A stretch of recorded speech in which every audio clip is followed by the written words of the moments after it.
Racing isn't easy, but experiencing it is. iRacing puts you in the driver's seat with the industry's leading sim racing game. Drive on laser scan replicas of the greatest racing circuits from around the world. Go head-to-head against other drivers chosen by skill-based matchmaking to ensure competitive racing at every level. Compete across all your favorite series. In officially licensed cars, engineered to deliver the most accurate driving experience possible.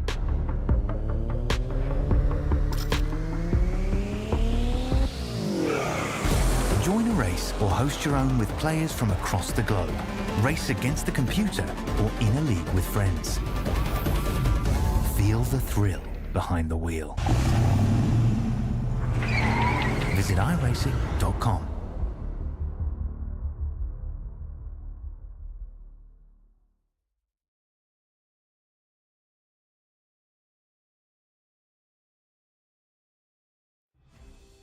Good evening, ladies and gentlemen. It's time for a trip into...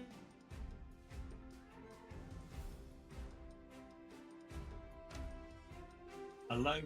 It's a time for a trip into the third dimension for Scott, but Dave Roberts here. Good evening, everybody. This is round 4 of the Australian Formula 4D series, and we're at Circuit de Ledenon in France. And it's a hot night, and if you think the temperature's hot, you should see the competition, because I'm watching a little bit of qualifying now. It sounds like Scott's back in the room. There we go. We are, yeah. Kat walked in and decided to knock out power cables to a couple of different things all at the same time, and that sent everything into haywire. We've got that out of the way, so that's the big key. I'm sitting here still talking away, but yeah. Circuit to Ledenon. It's tight, it's technical, it's really fun. It is a home of grassroots motorsport in France, and the racing it does create as well. It's a fun track to just hop lap around, but it's even better when you get to go racing in Formula Fords. I even did some racing recently in the Toyota 86, and that was a bucket load of fun. It's down here, all the way down in the southern part of France, and not too far to the east of this place, the French Alps, where the Tour de France has just recently gone through.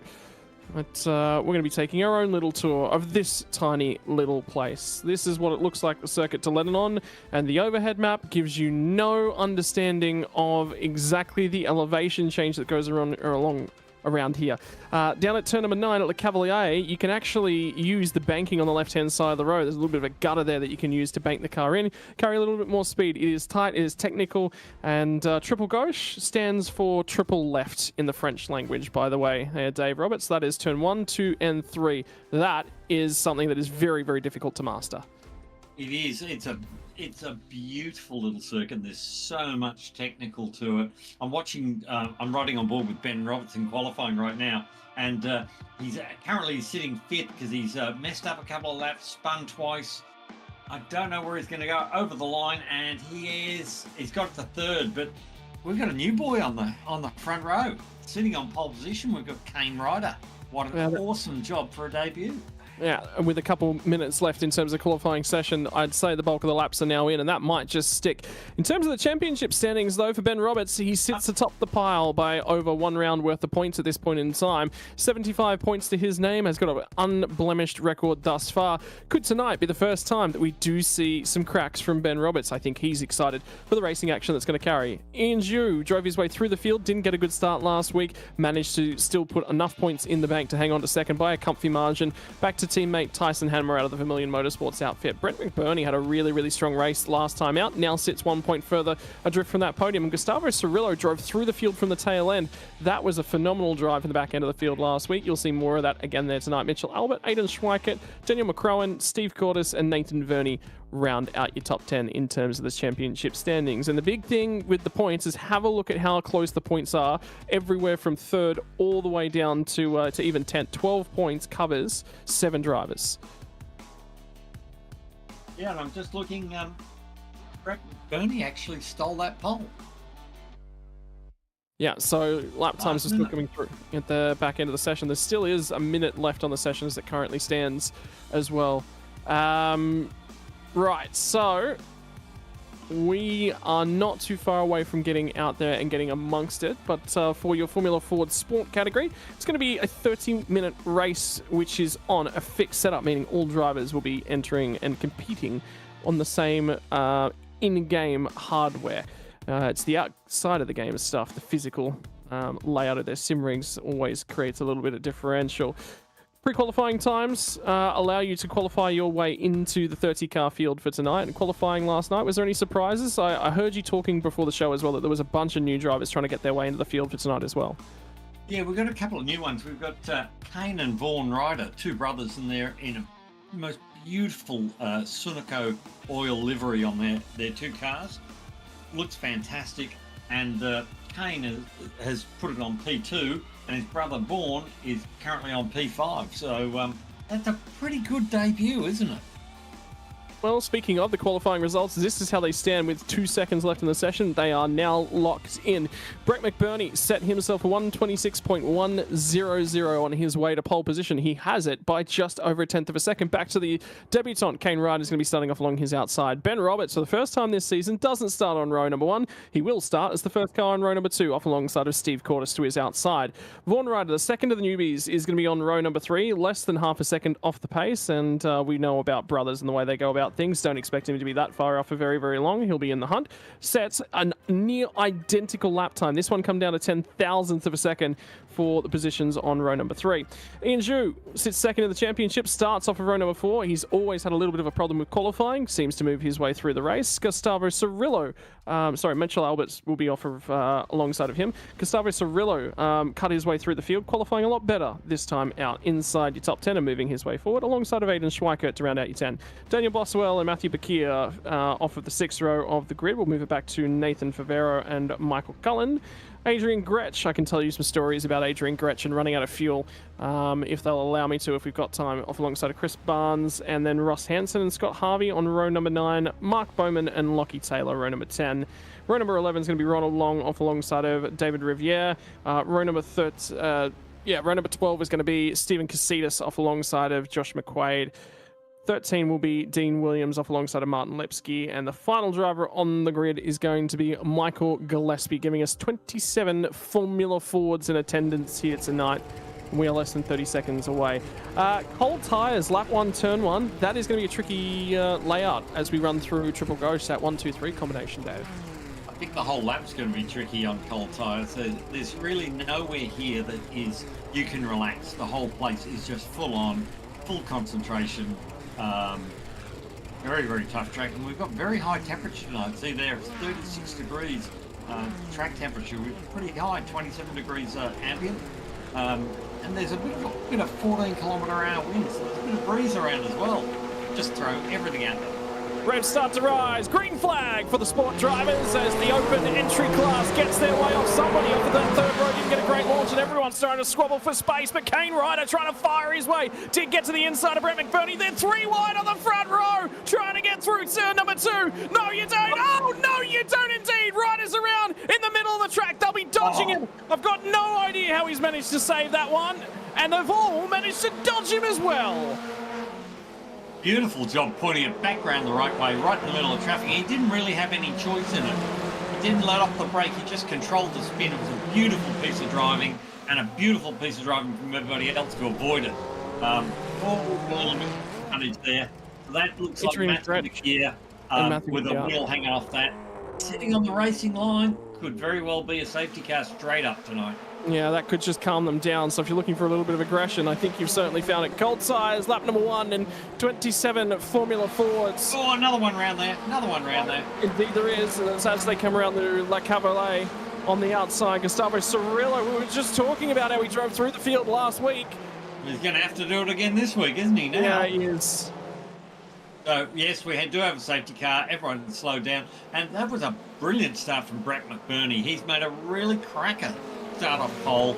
He was under full attack, but consolidated that grid position in that turn 1. Oh, that's a way down, way down, out of control down the inside.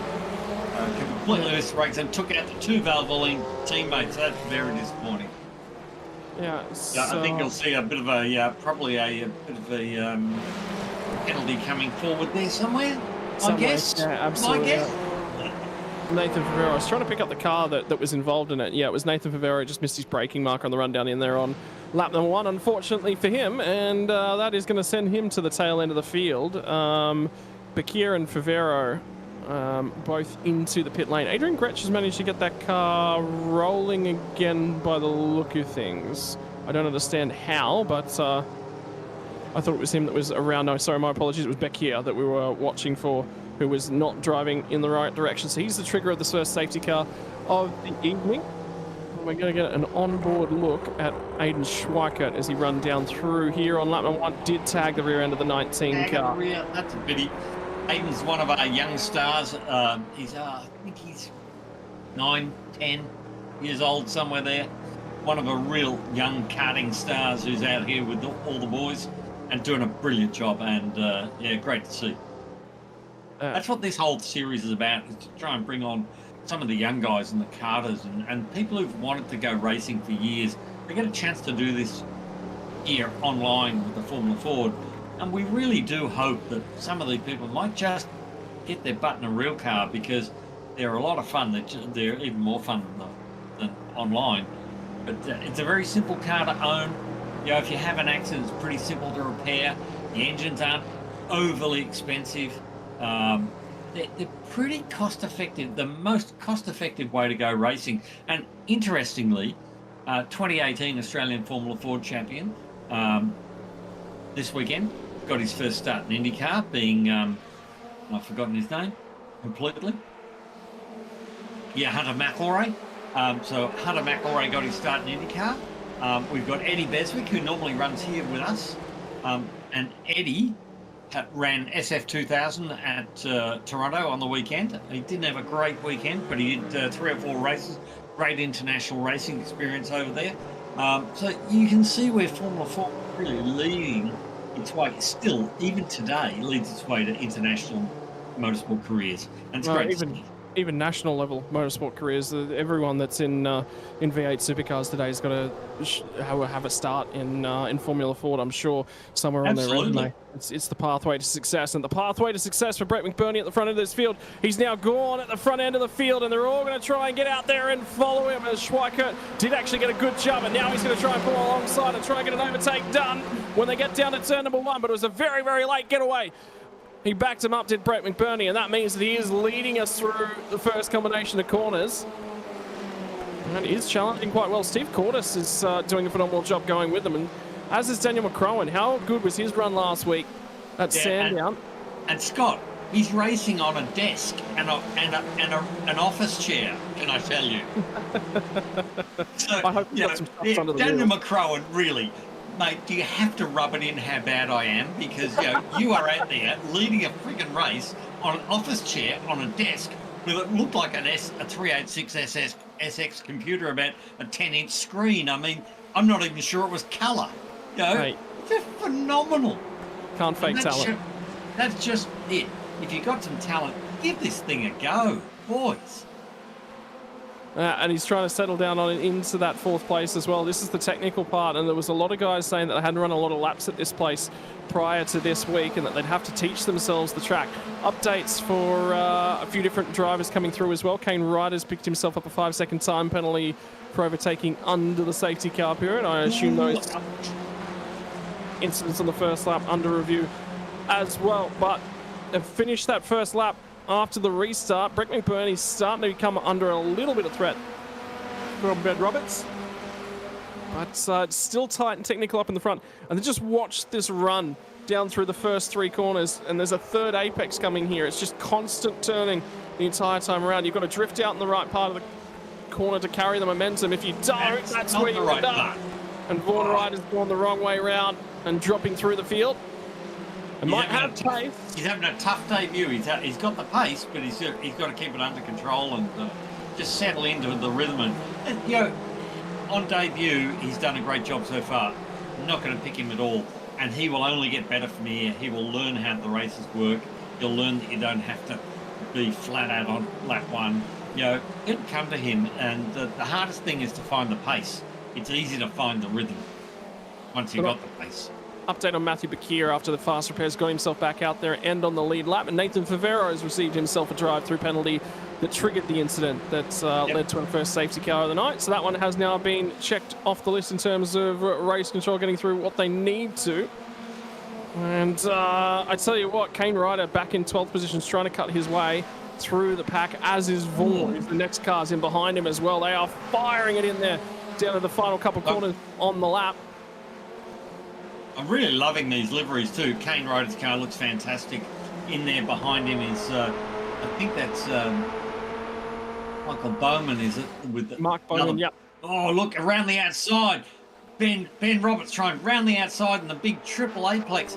Can he do it, or can, you know? Oh, look at this slide of the cross. The third corner of the three of them where he'd lose it. If he could, he needed to be further up and alongside so he controlled the corner. As they got to the third apex, just not quite able to do it. But you can sense that he's looking for the opportunity. Boy, oh boy, this is tight. It's a bit Max Verstappen-y, isn't it? Sorry, Ben. McBurney's trying to cover that inside line, so we'll see how that continues for him. What it is doing, though, is it is playing the next couple cars back into the equation. Cortis has been able to make up a little bit of ground. McCrowan's still a little bit out of touch with these guys, but still able to retain that. So this time by, though, I tell you what, Ben Roberts did get drive off the bottom of the hill. Now he's looking for a nose in as they crest the hill here, but that's going to carry McBurney wide. And then this is a late apex corner as they really double back, and it gets tighter. The radius closes as the corner continues on. Brett's just got to ignore the car behind him, stick to his lines, and make. If Ben wants to go by, he's going to have to go the long way. And he's going to have to, you know, really pull out something special, because this is straight across the nose. He knows where he's going. He's in the right place. That's not an overtaking place. There's no braking there. He's just covering up the inside, up the pit straight. Now Ben's going to try round the outside again, is he? I think he's going to go wide. Just take your time. Hold that inside line, Brett. You're doing a brilliant job, mate. Absolutely loving to see you out front and doing such a cracker job of covering and driving beautifully. He is really impressive. Well, Kane Ryder goes ahead and sets the fastest lap of the race, and how's his recovery efforts going through at the moment? Back to 10th spot. Now he's starting to hunt down Chris Barnes as we still keep an eye on these guys at the front end. And I was just thinking in the back of my mind, if Ben Roberts is going to do it, it's by forcing someone to cover him, and it'll be force McBurney to cover him, and then he'll get him at the next corner. But the setup for that is incredibly difficult around here. Doing a really, really, really good job. Mistake finally from Brett McBurney. It's done. Gets it on the curb a little bit too early down on the inside of turn number 9. Finally gets the job done as Ben Roberts. And that was just pressure from Ben. Yeah, really, really good. And what a brilliant job from Brett McBurney to hold off Ben Roberts, who is absolute class actor, really should be in pro. But we're not going there because he couldn't do every race. Just a small mistake. That's all it takes around here. Plenty of race left yet, guys. Steve Cortis took advantage of that as well. And Steve's done a beautiful job just sitting there in the shadows, watching that all the way. And also McCrowan there, Desk Boy is doing an awesome job in fourth and sitting there right on them. This is just amazing. Yeah, and have a look at a little bit further back, because again, Mitchell Albert, Nathan Schweikert still going at each other, and it's nearly identical to what the McBurney and Ben Roberts battle looked like as well, just trying to shadow each other, just unsettling him again. Schweikert gets a little bit better drive as they come off of turn 3. We've really seen some fantastic new talent already this season, and we're only at round 4 out of 8. But some good on you, Ross. I spent the weekend driving with Ross at Spa 24 Hours, and it was a tough gig. I tell you what, Ross did a wonderful job with me. But yeah, we had a very, very tough gig. The 24-hour boat race it was. iRacing in their wet weather is just out of control at the moment. It doesn't need to be that wet all the time. It's just a bit of silliness. Only you guys. Anyway. Only you guys that had that problem. Everyone else had a great time. Everyone else that didn't do that time slot had a great time, and there was an appropriate amount of water. So we had a boat race. It was ridiculous. Well, for the meantime, Mark Bowman slipped back a couple of spots. I can tell you Kane Ryder's picked himself up 2 separate 5-second penalties, one for an incident under safety car period. The yellow flag was called, and yeah, something further resulted. Here we go. Side by side up the main straight. That's McCrowan try and round the outside of Cortis, and that's an impressive effort, but now he can try and run the wide line and make Steve run wide and see if he can slip up the inside, but it just hasn't happened. But he's certainly put some pressure on. Here we go, on board. Now we go over the rise, down a steep downhill here into another bank corner. There's quite a bit of camber on the corner. You get a good drive out of here. You're looking up, the blind left-hander coming over the hill, and here we go, left-hander. It's really tight, a lot tighter than it looks. Hook it in over the curb, run it wide. We've got another left-hander coming up, and as we go over the brow, it goes right, and we'll run down the hill into this bank section where you can run out over the line here on the outside, out onto the banking, and use that banking to turn into this, again, another banked corner down in the hollow, up the hill. And this is the true blind turn in. You cannot see the apex. You just got to turn in and hope you got it right, and you do. Run wide now. It's going to cut back on itself really, really hard here. Pick up the curb, get on the power, open right-hand curb, try and straighten out this downhill run down into the last corner. We're going to pick up the curb on the left, run over the right, and all about getting the exit out of here, because as we come out of here, it's a vertical climb, and up the hill we go, and onto the main straight, and over the finish line. And mate, that's only half a lap. And then we've got an update for Gustavo Cirillo as well, going around the outside. Smoke everywhere! Verney, I think that might be Nathan Verney.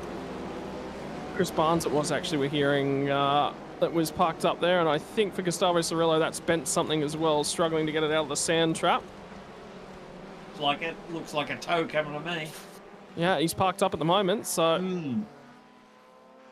You can see from that just half a lap, how busy is this place? He's parked up behind the tyres. That's impressive. Well, there is a lot of runoff to get him extracted safely out there and behind the tyre barriers as well. That is clear that he'll be free to tow and has now been informed that he is free to do so. So that will not be triggering a safety car as this one progresses. I tell you what, Cortis is starting to make a little bit of time back towards Brett McBurney. Ben Roberts has taken this opportunity to clear. It's so easy to have a big moment like Dean Williams did there. He just lost the rear coming out of the corner. He saved it, but, you know, it's so easy to have those issues around here. You just push a little bit too hard and the rear's gone. And it's all about being accurate. Run up the inside. It's all about being accurate at the turn-in points as well, because there are so many corners that switch back, and that'll tell you the story as they run side by side down over the crest of hill at 10, and then it tightens, it keeps tightening, and you might look for a switch back and get the drive back in and underneath. And it is so easy at every corner here to turn in early because the track just suckers you into it. And all the corners right down in the bottom of the hill, like this one they're coming to now, the exit is all huge uphill climb all the way out. It's like a hill climb. And you know, if you do not get the exit right, you lose twice as much time as you do on normal flat. Now we're going to running up into that first triple apex left-hander. So you come up here, get off the pedal, let it float in, pick up the first apex, pick up the second apex, let it float sideways, drop it down a gear, lose the speed, turn into the last one, a bit sideways, don't go too long, don't want to be over the curve too fast. Brilliant corner, just a really, really brilliant corner. And you've got to balance it with the oversteer there as well to carry speed. If you can't carry an oversteery car through the last part of Triple Gauche, then you're going to not carry a lot of speed through there and find it very, very difficult to find lap time. You've got to slide the car through there. If it's not sideways, you're not going fast enough. Yeah. I can tell you what, Kane Ryder is now caught all the way back up to Aiden Schweikert, and he's battling away for 7th. He's going to get to the inside of him at this point in time. Schweikert gave him a little bit of space. They're still side by side. Got a little bit of a run in. Yep, Ryder's through. I think Schweikert might have lifted just a fraction. Someone's off the track. It's Bakir again. So Bakir's night will be done. That'll be the second time tonight his car has been damaged. And after already using the fast repair, that will be night over. Oh, is it broken? Well, maybe not. Maybe he's just letting the lead group by. Staying out of the way. I think he was just doing the right thing. He's out of the race. He's a lap down, damaged car, and he just went, oh, I don't want to ruin anybody's race. And that's a very gentlemanly thing to do. It's the sort of thing that happens in this series too. People are very respectful in general of each other, and you can see that they drive really, really hard, but there's very little aggro out there. It's actually funny you mentioned that. I was talking to one of my NASCAR teammates the other day. He said, man, I really love enjoying running time splits with us more Aussies. First thing they do, stick their hand up and say when they're in the wrong, and the egos, they just don't tend to be there. Yeah, so, there's no Lando Norrises out there, is there? I'm not going to touch that one with a 10-foot pole, Dave. Not going to touch it with a 10-foot pole. Ben Roberts, in the meantime, has run away to a 2.5-second lead, so he now controls the speed. Been good at keeping half an eye on Mark Bowman and Scott Harvey. This sort of battle pack in here with Vaughan Ryder starting to make some ground back to these guys. Vaughan's just ingratiating himself into the series, and the key I'm seeing... You got to learn the series. You got to learn the people. You got to learn the rhythm of the race. And you know, this is a very, very clean series. It's really professional. Everybody's very courteous but very competitive. And you know, you just got to learn. You can take that little edge off here because people aren't going to drive you into the fence. You know, you take that little edge off and enjoy your racing a bit more. And it's a bit like the real Formula 4. That's why in Pro, they have no fast repair. So if they damage your car, they're out of the race. And that's deliberate for us with Pro, because you want to go Pro, it's Pro. It's just like the real thing. You take a corner off in a real race car, you ain't going no further. And that's exactly... Oh, that looks like something broken next. That doesn't look very well wheel aligned. And here comes Y. Stephen Casitas, and lost the rear end of the car, and just nowhere to go, unfortunately, for Casitas. And that's a very, very short right-hand rear. And I think that might have been Chris Barnes. It might have been Matthew Bakir. It was someone that's anyway found his way into the rear bumper of that one. Ian Zhu Ian Zhu's had a good run tonight. He's been very quiet, sitting there.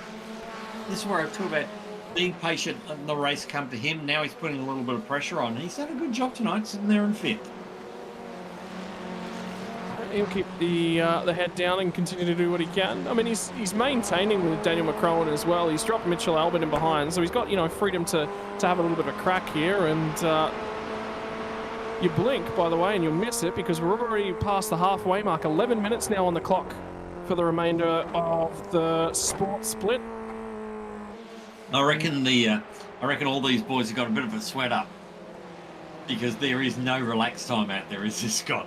No, there just isn't. Not around this track. It's not really a straight long enough. Maybe the front straight. You got time for a sip of water, not two. You won't get two. Yeah. No, you just get to breathe on the main straight. The rest of it, you hold it. I think the big key that carried off from an onboard lap as well was just how late the apexes are and the dips and the dives all the way up and around the course. You just got to get those corner exits right. Like, you come down here, you fly down into the corner, but as soon as you come out of the corner, you're climbing straight uphill. Those exits are so important.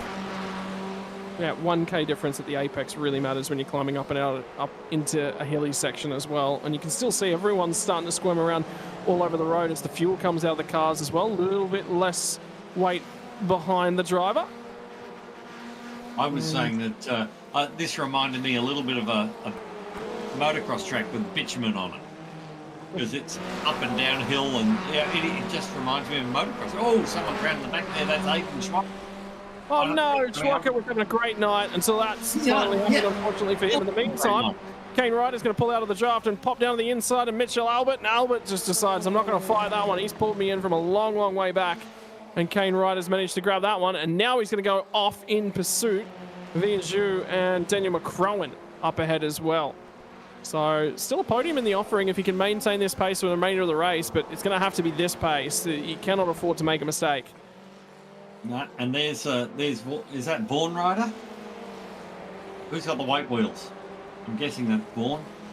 Yeah, behind Michael Cullen. Yeah. So they're behind Michael Cullen. Michael Cullen, lovely looking car again. Lovely job, Michael. Beautiful presentation. Thank you very much. Love to see the effort these boys put in. But that beautiful Sunico Ray behind him. These guys are. You know, it's not just about coming out and racing and having fun. It's about, you know, learning to present yourself, present your car. Yeah, in a lot of cases, these guys have real-world sponsors, and they have, they've contributed money towards something or other, or, you know, it might be their equipment or their gear or whatever. you do learn all aspects of motor racing out of this. It's really, really good. And we see there on the weekend. I'll tell you what, he just cut away from Vaughan Ryder at the wrong time. He just there we go. He's down the inside. He's through. Well, Cullen had a little bit of a wobble as they come up into that real late apex turn number 11. And he just sent it down the inside. Sort of small opportunity and just went for it. So he cut his way through to 11th spot. And around in the background goes Ross Bowman. Ross Hansen? Mark Bowman in the background. Mark Bowman. I saw a red car. So where is Ross? Ross, have you fallen off the wagon? Yes? He 10? No, it's up there. Okay. Good one, Ross. I'm surprised he's still awake. He did some really long runs for us on the weekend. And in pouring rain, I don't tell you what, it really did take it out of him.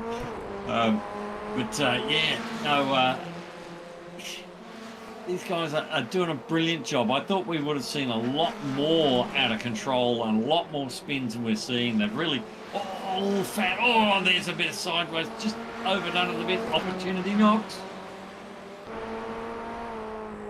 Lined apex corner, really, really hard. And now there's a great dive down the inside of him. Oh no, they've come together. Oh, I wouldn't mind to see a replay of that if the director's awake. I'm sure he is. Here we go. Look at that. He's good. So he's done the wide, cut through, down the inside, done a big dive down the inside. A little wide. Ooh. There's been an issue for Daniel McCrone, which was that we were just looking at. Yeah, so, they've just been reporting it to the stewards, so the stewards will have a look at that. Oh, I don't like to make a comment, but to me that felt like a bit of a racing incident. Yeah, there was a big opportunity down the inside. I don't think you can penalise the guy for doing that. And, anyway, they'll have a good look. What that has allowed, though, is for Kane Ryder to get his way all the way up to the back end of this one. And he will get next crack at Daniel McCrowan. The good thing is a lot of these corners, you can, if you take a wide entry, you can take a narrow entry into the second part, which opens up an opportunity to pass, and you can really set up some good passes here. There's a bit of a run there. Now, what he'll try and do here is stay a bit wider and try and cut this in a bit and get down the inside. And no, he's going wide. You can sometimes get down the inside into the second part of that second apex. Because they're multi-apex corners, you can use the first one to set the second one up. So really, really cool racing here. Over this curb, straighten it up, get this exit. Get this exit good, you can get a real run up here. And you can just see Kane's just trying to figure him out at the moment, just figure where can he position the car to make it awkward for Daniel. And force McCrowan into a little bit of a mistake as they run down to turn 1. McCrowan will touch wide at 1, didn't quite get back to the apex at 2, but that sets him up very, very nicely for turn 3. And now it's led to a mistake from Ian Zhu up ahead as well, so that all three of these guys come back together. And Michael Albert's now starting to tag onto the back end of this battle pack. And again, McCrowan wiggling all over the place on the run down into the corner. So McCrowan's starting to make a few little mistakes, and Kane's just got to, again, fill that mirror, create the pressure, create the sense that there's a sense of urgency here, and he's got to do something about it. Chris Barnes will be a lap car who's just in front of these guys, and Chris will have the opportunity to step sideways if he needs to. We've also got a very hot track tonight, Scott. It's high temperature, as we know. South of France, really summertime in the south of France. It's hot, and these tyres are starting to overheat, and that's why we're seeing these cars getting out of shape, getting sideways. And you saw Ian Zhu sideways into the corner, backing it into the corner again. God, I love to watch that. And the difficulty from Kane Ryder's perspective is you can tell he's faster, and the cars ahead of him are sideways. So how deep do you take it into the corners? You can see he just backs it off a little bit coming into this last complex, looking for the drive and the run out, but he backs it up a little bit too much, and now he's just too far back as they exit the final corner. He's just looking for that little chink in the armour, that little sideways step of the car in front that loses the momentum out of the corner where he can capitalise on it. Now he's going to run wide. Here we go. Now here's an opportunity down the inside. That's exactly what we're talking about. That little opportunity, chink in the armour. They did touch their Dave as they crested out of the turn 3 and on the run into turn number 4. McCrowan's going to get back down the inside, deep on the anchors. Props Kane Ryder up just a little bit. Ryder wanted to turn into the corner, but he couldn't do so. They would have made contact again. So again, they're going to go at each other. Now he's going to show the nose down to the inside. McCrowan's dancing the rear end of that Ray Formula Ford 1600 all over the place. You reckon these guys have got a grin on their face? Because I have. This is awesome to watch, and they really, really are attacking each other, and it's a battle of 3 here, and Zhu's just holding that little bit of gap. But one mistake, and I tell you what, he'll lose 2 spots in an instant. Yeah, and Zhu's made a few mistakes thus far as well, so don't think he's safe. And look at the attitude from Zhu again. He's really using the rear brakes to not only pull that car up, but pivot it in at the same time as well. A little bit of rear brake locking just to aid the turn-in point. And now we start to run out of time. 2.5 minutes left on the clock. With a lap time of a 1:26, we're going to get 2 more laps. McCrowan came out of the last corner shallow, and it's the last corner that's hurting Kane Ryder. If he could just get better drive out of that last corner, he'd have a real opportunity down here at 1 and 2. I think he's still going to get an opportunity down here somewhere. I'm backing Kane to get past these 2 in front because he's a bit more in control. It's nice to be the guy at the back because you can see everything happening in front. I'd have a go. If I was in Kane's shoes, I'd be having a go. McCrowan blocked it and then switched back to cover him on the outside as well.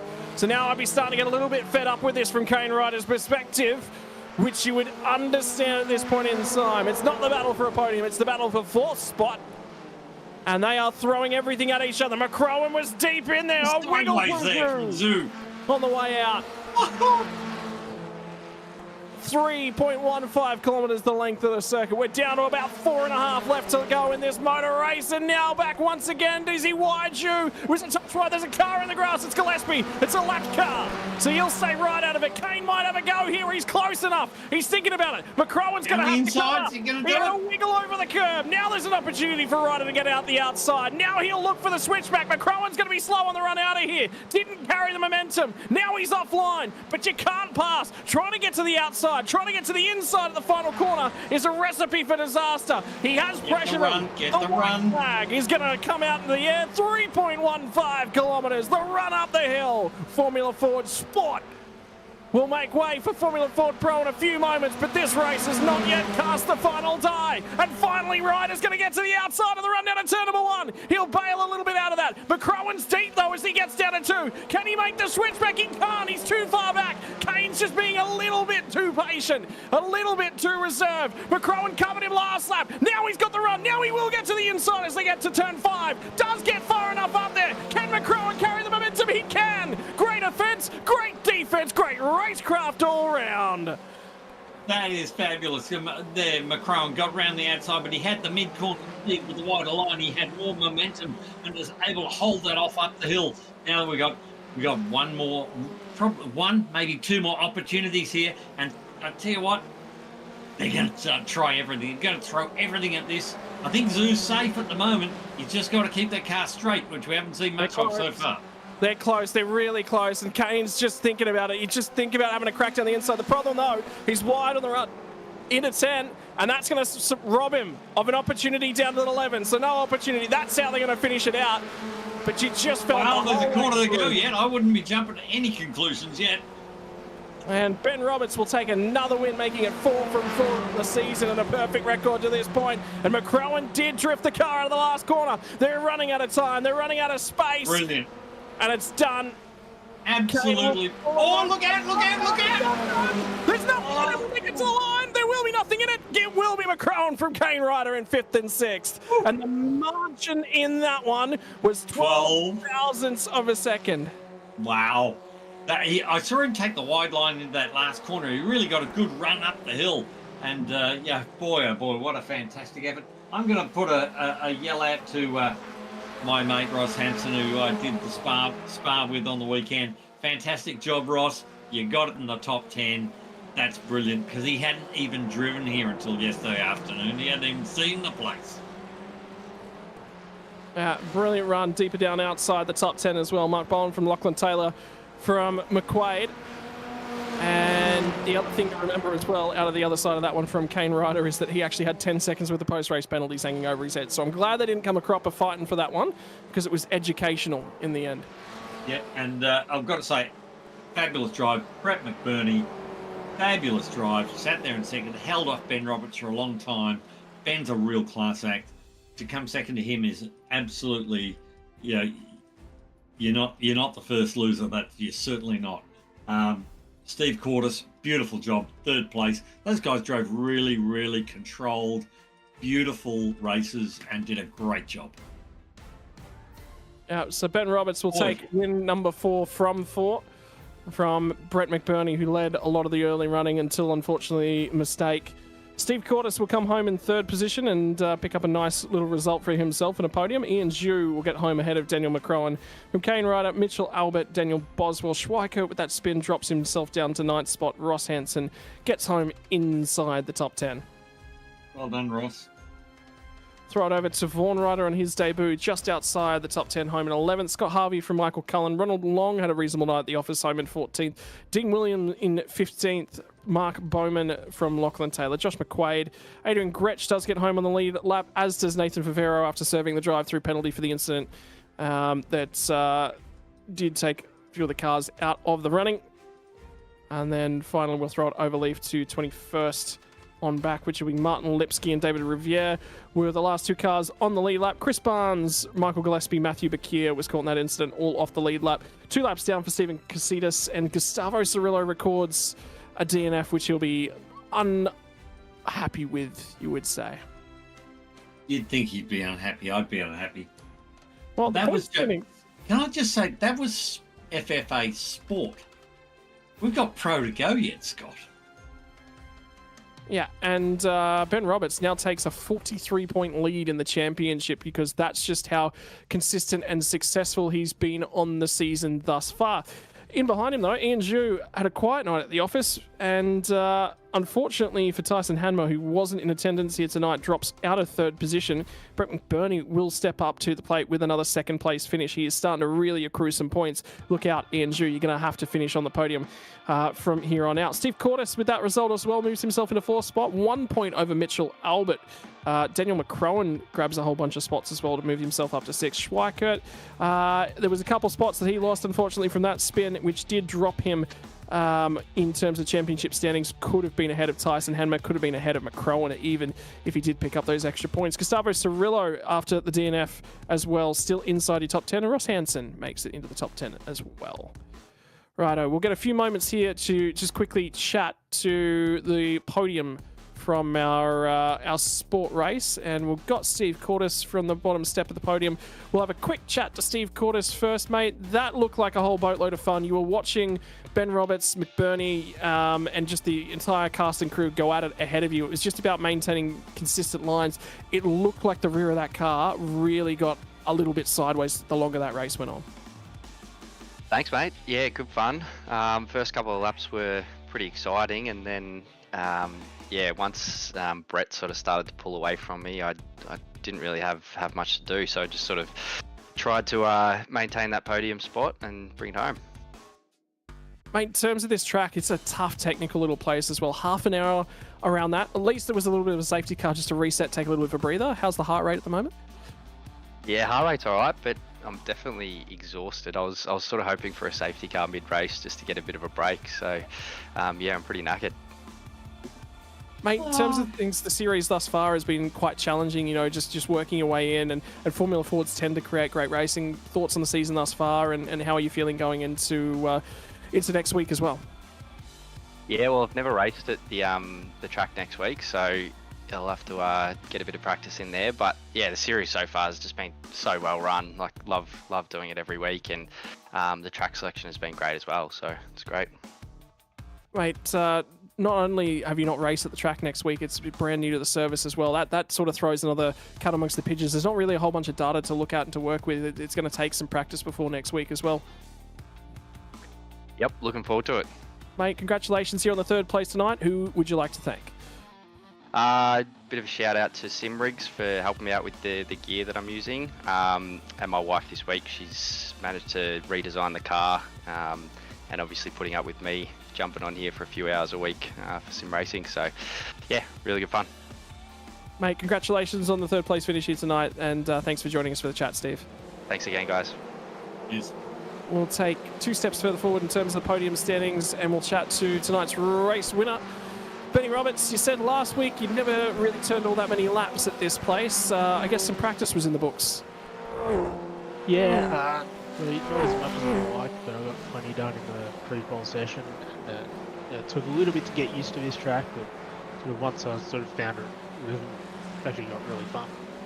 Mate, the lack of braking markers through some of the corners here is very, very difficult to pick out your braking markers, and then the turn-in point at the crest of the hill down at turn 11 before that really late apex turn 11. That's just tough. It's technical, but you've got to make those adjustments to be up at this pointy end of the field. Yeah, exactly, and that just comes down to practice and learning the track and maybe finding like little bumps or sort of colour changes, tiny colour changes in the road. You know, anything just to give you some sort of idea of what to turn. Mate, 100 points is the score you've put on the board so far. 4 races, 4 wins thus far in terms of championship standings. You're stepping away next week for Saxon Ring, I heard? Not Saxon Ring, I'll be here for Saxon Ring, but the 3 after that, the final 3, yeah, I'm not going to be here. So I'm going to try and maximise the points and then sort of hope the other guys behind me can sort of take points off each other. Well, I've got good news for you. The margin at the front end of the championship, 43 points at the moment. So very close to 2 race wins. And you just got to hope that those guys, they just can't get it, mate. Congratulations here tonight. Who gets it done for you? Of course, team DPR Racing, all our sponsors, MP Design, Southwell Lifts and Hoist, BenMax Mechanical.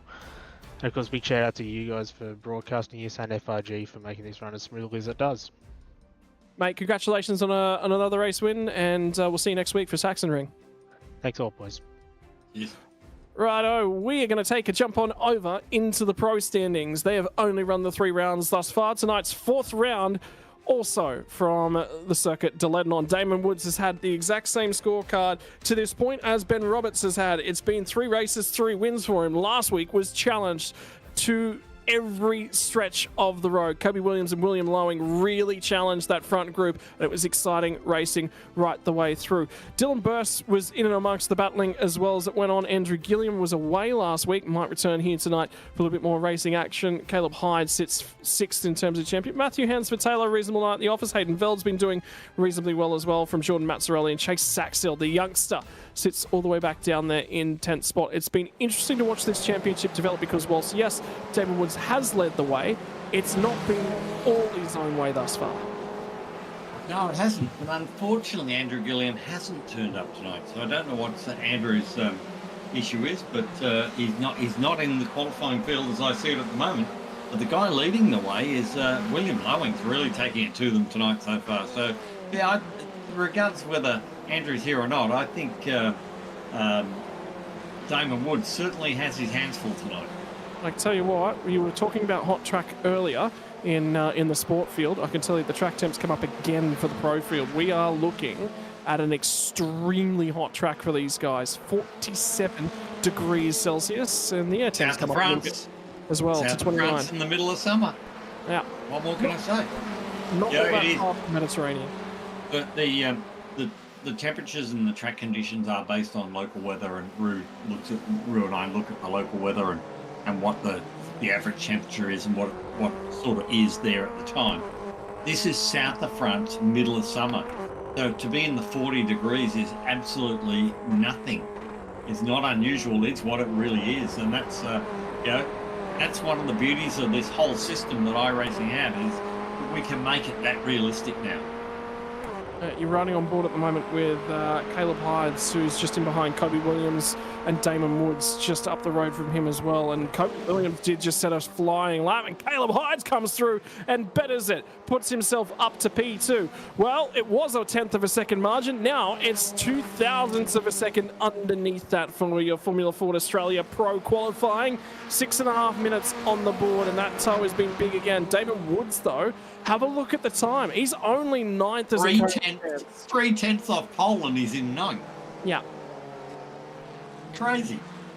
Yeah, and have a look at the cars just been behind him. 5.5 tenths, covers all the way down to 12th position on the grid. Half a second nearly to 12th position, which is where Faxil sits at the moment. I can tell you Kobe Williams has gone for a massive slide in the middle of the lap. Such is the track. Runner is 1 second off pole and he's 17. That's pretty impressive. Hansford Taylor goes ahead lap time, gets himself into 10th spot. And William Lowing just goes ahead and goes, you know what, I'm going to have to pull some time out of somewhere. He did pull some more time out of somewhere.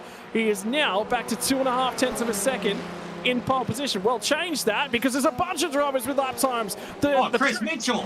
Must be improved. Mitchell goes to second place. He is now on the clouds. 0.06, 6/100ths off pole. Brilliant lap, Chris.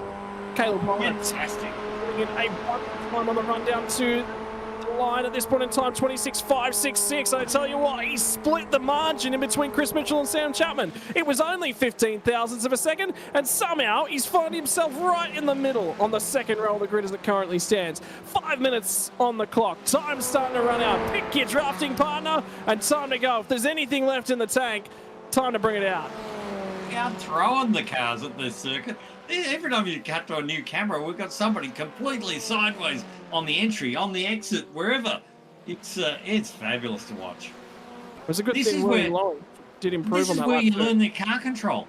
This is all about car control. You drive a GT3 car, drive a Le Mans car. They don't slide like this. You've got to learn to drive a car that's got lack of grip and how to balance it on the edge and get it over the edge and get it back and not lose time. That's what Formula Ford teaches you, and it's why the guys who come out of this are so damn good, you know? I think William Lowing just took a lap off just to cool the tyres as well. Chris Mitchell still giving a tow. And at this point in time, Chase Saxell is the beneficiary of said too. He has improved his lap time just recently. Is that lap going to be another improvement for Saxell to Mitchell? No, it's not going to be good enough for an improvement. The track temp has just dipped a degree as well, so there is some more grip coming as it currently stands, but it'll be such small amounts of grip and time is running out. Damon Woods up to 4th. Need to be out there on a lap. That's good. That's really important for Damon Woods as well because he was deep in the field. Dylan Burst now jumps up to 6th spot. Sam Chapman on the lap as it currently stands as well. The other big difference, of course, is, as you can see here, in Pro, it's an open qualifying session, so everybody's on the track together, whereas in Sport, it's an individual qualifying, so there's only you. It's you get 4 laps all by yourself, no one else around. Whereas here, you got to deal with the traffic, you got to work your way to get a gap, you got to try and set up a tow if you can, and yeah, there's a lot more to it, and that's why there is this Pro and Sport break. And the guys in Pro are really, they're really going for it. We're driving on that limit and quite regularly beyond it, and you can just see the timing chart again just makes a change. Hansford Taylor now moves his way up to 6th spot. Will shuffle Burst down 1. And 2.5 minutes left in the session. Air temps dipped a fraction, so I don't know if the track's going to majorly improve. Comes Woods up over the line. In the final what can he do? laps. What can he do this time? Does he move forward? William Lowing's just gone around as well, so his qualifying session might be done. Damon Woods does improve on his current lap time, does improve himself to 2nd place. And Dylan Burst now has gone through and put it in the 4.72, so now he goes to the top end of the timing sheets. And like I said, you've got to be on a lap, you've got to be out there, you've got to be circulating, you've got to be quick at this point in time, because if you are not, you're not in contention. And I think William Lowing was looking for a tow. He did get it for a few moments. It was from Jordan Mazzarelli, and the Mazzarelli let him back through. So all of the limits are being used up just about everywhere you look.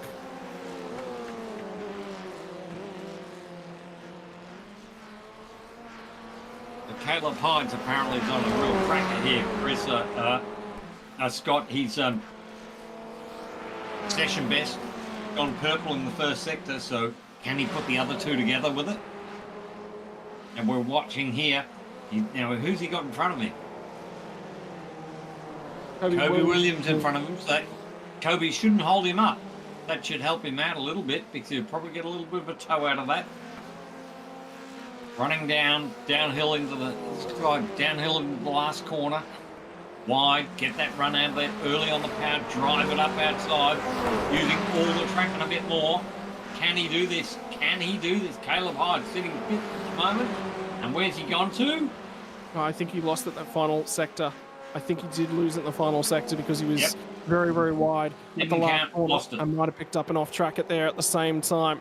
Righto, minute left Kobe Williams sideways on the clock at this point in time, so time is now starting to run out, and if you're not about to start a flying lap, you're going to be on your final lap as it currently stands. Lowing still turning laps, track temp not adjusting at this point in time, so I think we're going to see improvements. We might have already seen the last of them. Chris Coxett's just gone supremely quick in the first sector as well, so there could be time. He's eighth at the moment. He can easily move up further than 8. Oh. Will Lowing was on a lap. Beswick ran wide and then jinked back in front of him, which we won't necessarily be all that happy about. Well, it's going to come down to this. 8 seconds left. I tell you what, these guys aren't going to get back to the line, so that might have cost Lowing a run at his final lap. Indeed, that'll be checking flag for this entire group. They will not go back. Flag is now flown. Anyone who's on a lap can finish it, but anyone who has not started a lap, you're out of luck, unfortunately.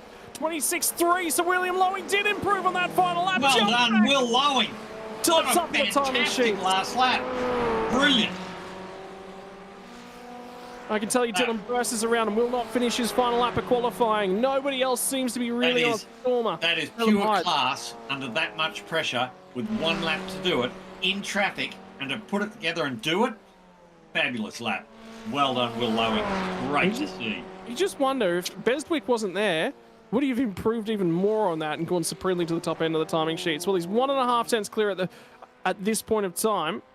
Dylan Burst sits in second, and there's only 2 cars that are still on a lap, which is that of Hansford Taylor and Dyson Freeman we're looking at.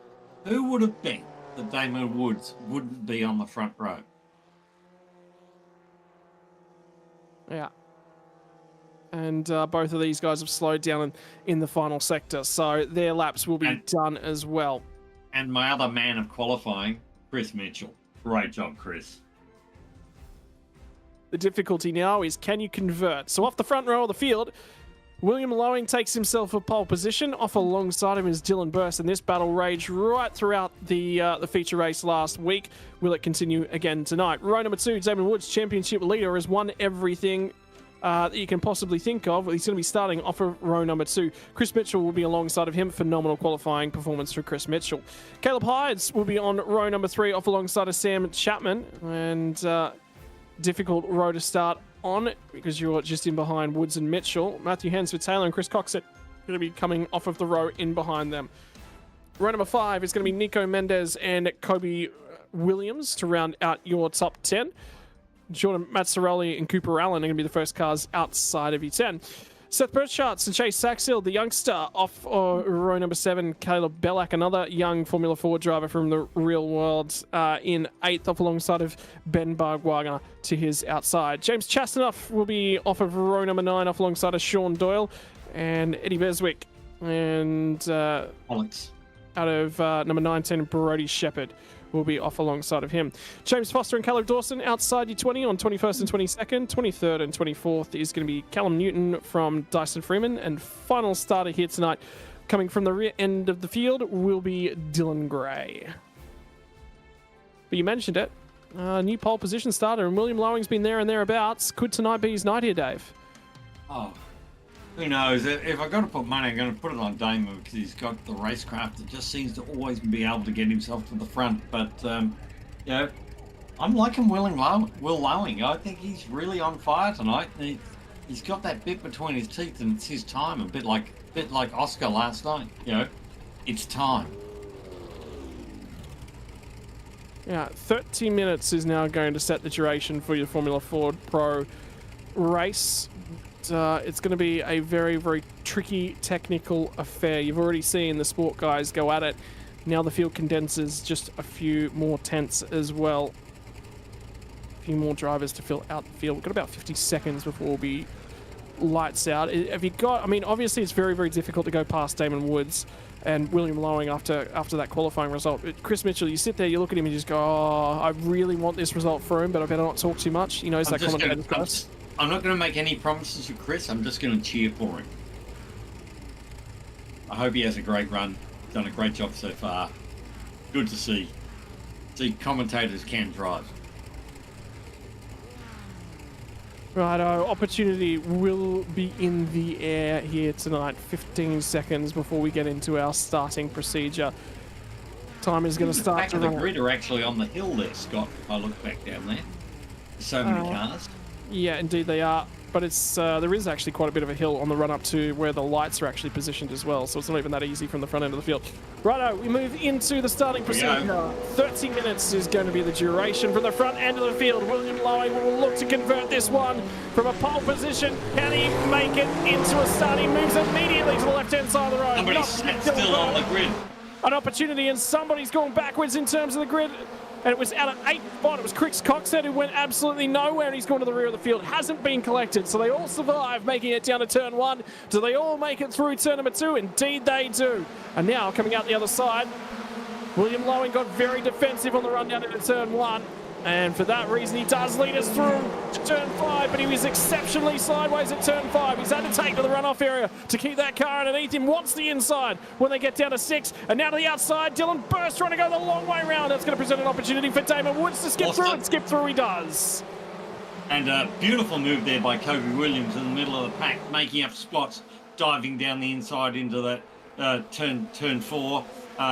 Here we've already seen Damon Woods making his trademark move forward right from the start, very under control, and really already starting to really put some pressure on Will Lowing. So you see Damon there cutting that curb, trying to get that inside line, and he's under attack himself again by Dylan Burst, and we know how aggressive Dylan can be. Oh, they're aggressive deeper in the field. Round we go. In the background, unfortunately. Dylan Gray.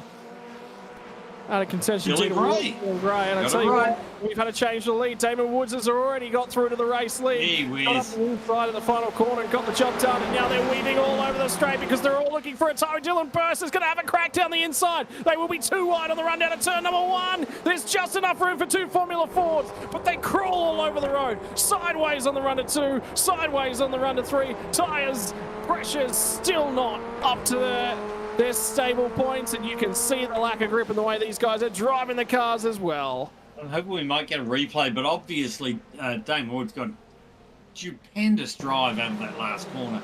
Here we go, we have got it. But this is Kobe Williams down the inside on that opening lap. See, he just stuck it down the inside. Oh, that's unfortunate. That's Caleb Black and 191. I don't know who that is, but I think it was Cooper Allen. And that was unfortunate, but yeah, that happens. Oh, Chris, that's down the inside of Chris Mitchell there. Kobe Williams.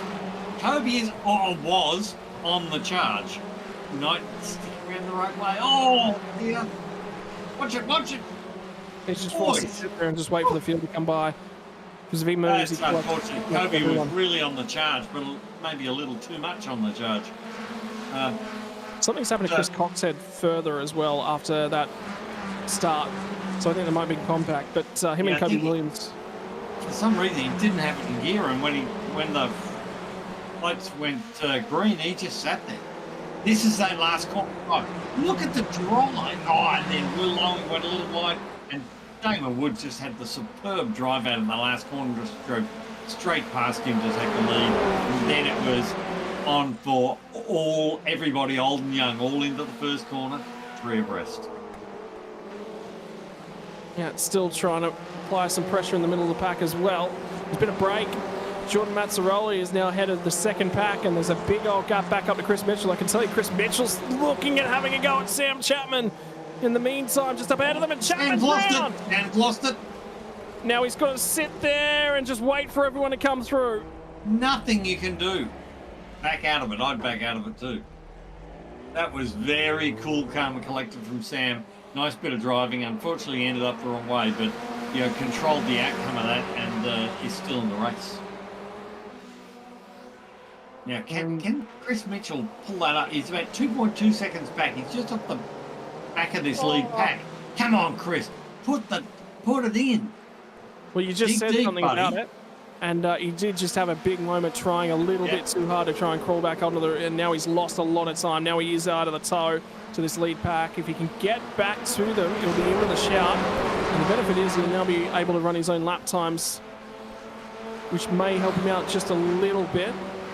Yeah, he's just got to get his knuckle down, get his head down, not think about it, just drive forward and go, I'm catching these guys in front a little bit at a time, but I'm going to catch these guys in front.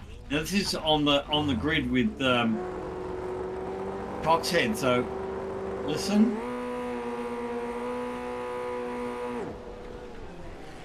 So he stalled it after he launched it. He mustn't have had it in first gear.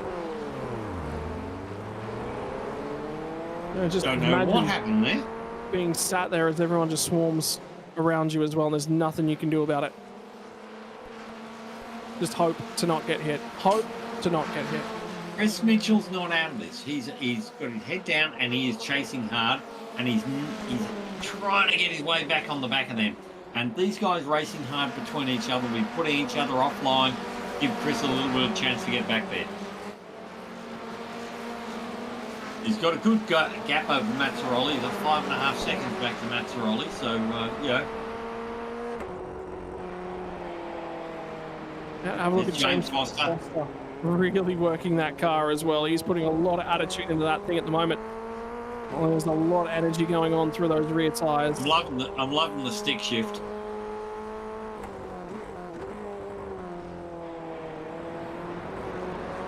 You can just see. When does he breathe? Just wiggles all over the road. Now he'll take a breath, have a little bit of a look down, have a think about what he's going to do for this next lap. Oh. It's great to see these guys driving and see. He's better than me. He sits up straight. I lean out of the cockpit like a passenger in a sidecar. I'm ridiculous because I'm not used to not being strapped in with a 4-point harness, a 6-point harness strapped into the car. But I can't lean out the side. When you don't take that off me, I'm leaning out the side. I've got the elbow on the ground. I'm doing, MotoGP in the Formula 4. It's ridiculous, but anyway. He's very good. He's straight. You can just see as well from his wheel work the amount of counter steering he's doing. He's doing very little tipping into the car. Just a lot of counter steering. I'm also noticing back at the front we have Dylan Burst in the lead from Will Lowing. Oh no, Damon Woods is back in, past Will Lowing again. Damon Woods is back to third. Now I don't know how he got there, but our director I'm sure will find it for us. But Damon went from first to third somehow, and I'm imagining it must be a little mistake. Yeah, so we'll try and get a replay for what's going on there, but you're right, Dylan Burst back to the point. Dylan Burst is looking good tonight. Dylan Burst is looking like he's on it tonight. There we go. I've just heard from man in pit lane that it was a slowdown. So Damon must have got a bit over the curb there. Too much off the curb on the inside. And he's got a slowdown from iRacing. He's pulled over, taken the slowdown. Oh my God, he's dropped back a long way, hasn't he? Certainly could have been worse, but something that cost him 2 spots, which became 1 spot once more, and stayed a part of the lead pack, which is the big old key. And again here we have 4 or 5 cars, the Eclipse boys, all online, all talking to each other. Oh, look, Caleb, where's the friggin' suit, mate? You got the birthday suit with the tats. That is a man that is probably just a tad too warm as it currently stands. You can see how much focus is going on the face as well. Look at the eyes. He's got a bit of grin on. I wonder whether he's listening to us as we put a bit of shit on him. I was just going to say, look at the eyes. Look at how much he's concentrating. And the driver that's next on the road in front of him, by the way, is James Foster. So we've already seen the amount of work that Foster was putting through the steering wheel. Yep. It is a full-on circuit. It really is a full-on circuit. I'm liking it. Oh, Dylan Burst, mistake, gone wide. Damon doesn't need to offer twice. Gee whiz. Done again. And that just says, with the track temperature, the conditions of the race, the pace of the race, the fact that we've now seen everyone that's been in that lead make a mistake at some point, just says how hard they are pushing up at the front. Yep. We've got 20 minutes to go yet. We're not even a third of we're only just covered a third of the way.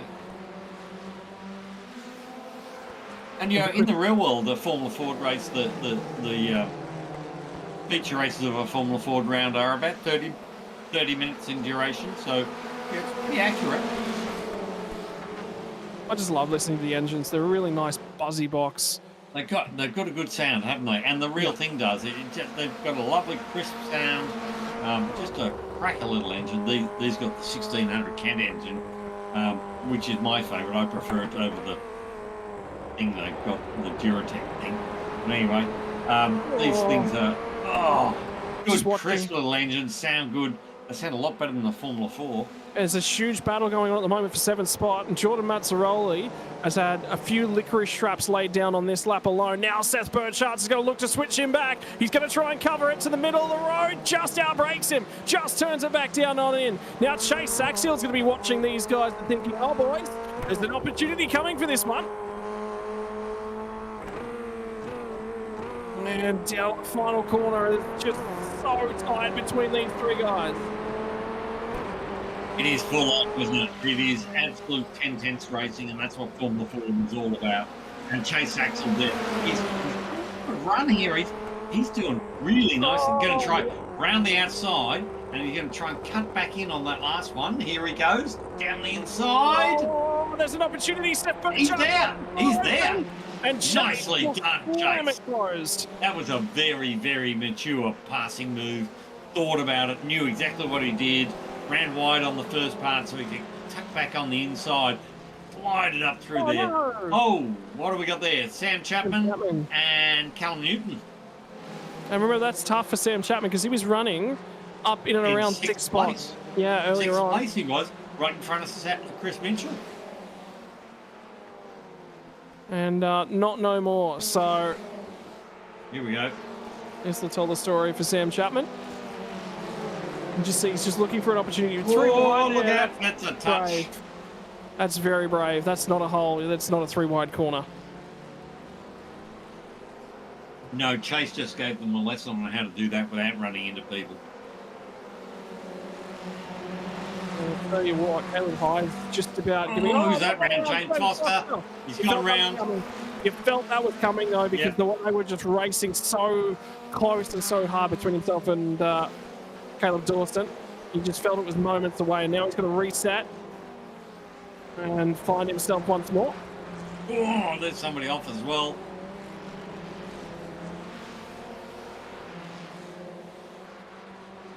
There's something to do with Caleb Bellac just happened just there as well, which was towards the tail end. Remember, these guys are driving this hard and racing this hard and racing this close, knowing they have no fast repair. They damage the car, they're out of the race. Yeah, all the risk, though, is being taken at this point in time. And as you'd expect, Damon Woods, whilst he's got the lead, has not been able to run away. Chris Mitchell's now being dropped off the tail end of this pack, and they're starting to make some time over him. But the news for Chris Mitchell is that he's quite... Here we go. Here's James Foster. Just got a little bit wide on the way in and just lost the car. Yep. He got that happened a long way back where he got on the curb, got the car a bit loose. As he turned in, the car wasn't settled, and around she went. So Chris Coxhead there, after his stationary start, is making a good drive back through. He's up to 16th, driving hard. So currently chasing Nico Mendes there in front of him, and Alex Beswick in front of that, and Kobe Williams on his charge back through. So Kobe's making good headway. That's 13th, and chasing down Ben Barguana in front. That's Kobe in the bright green helmet there. It's like you know, a little bit like Kermit and the cock. Anyway, yeah, bright green helmet, easily fit. That's Kobe Williams, who's running up in the front of the Australian Formula Ford Series for real at the moment too. I can tell you what, Ben Barguana, there's another one going around. Dawson has gone around as well, and there's another car in the background that's gone around. So that was Alex Beswick going around. You see how easy it is to just lose that rear end. Just push a little bit hard, just lose that rear end, and away she goes. I'm not surprised that Caleb Dawson hasn't got the suit on tonight. I don't think we can see wear a suit around here. Far too much hard work. Oh, there we go. Sideways a bit more. Off the curb, trying to pull it up. Just lost the car.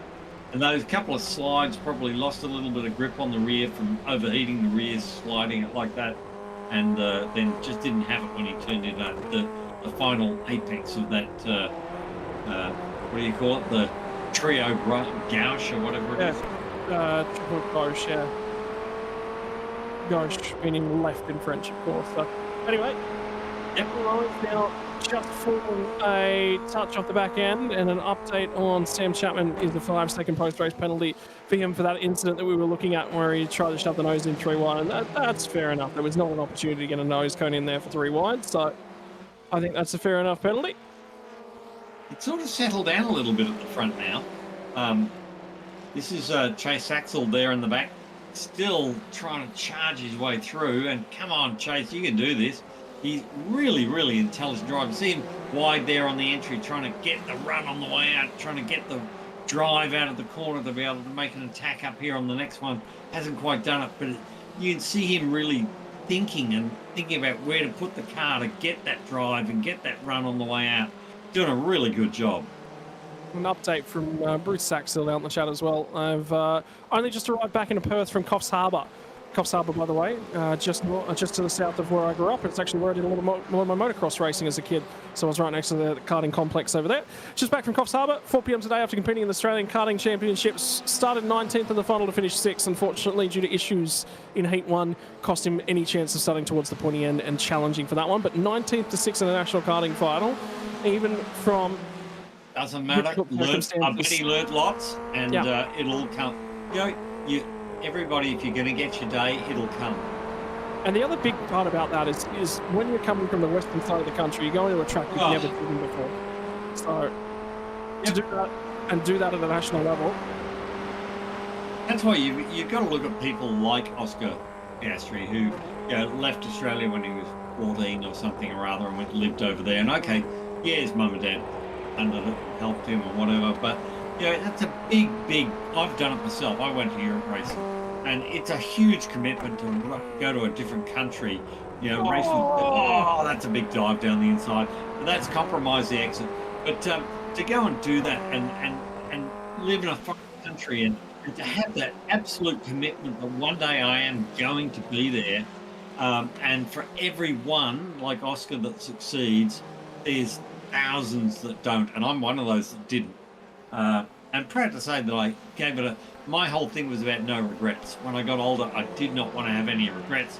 I went and did it, I had fun, had a great time, and I don't have any regrets. And I know that I wasn't good enough, but Oscar was fantastic to see, and you do appreciate a little bit what they go through. And the same thing with Chase there. He's come from Perth all the way over here up to Coffs Harbour. It's a long trip. It's a completely different part of the world. You don't really know anybody.